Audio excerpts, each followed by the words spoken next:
भाजप सरकारला जनतेच्या खिशाची नाही तर उद्योगपतींच्या तिजोरीची काळजी असं कोण म्हणलं? म्हणलेलं असं आहे की आता जे मोदीजींनी जे अपील केलेलं आहे ते अपील केलं गॅस किंवा डिझेल पेट्रोल हे आपल्या देशात नाही बनत.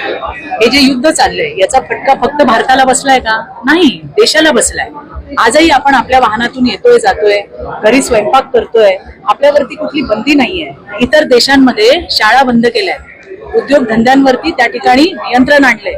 आज आपण व्यवस्थित आहोत आणि हे कशामुळे शक्य आहे? हे मोदीजींच्या नीतीमुळे शक्य आहे. आज तर फक्त सांगितलंय आपल्याला की तुम्ही बचत करा. संभाव्य जे धोके आहेत ते टाळण्यासाठी, आपलं जीवन सुरळीत चालण्यासाठी आज राष्ट्राला आपली गरज आहे आणि त्याच्यासाठी सगळ्यांनी सहभागी व्हावं ही मोदीजींनी भूमिका मांडली.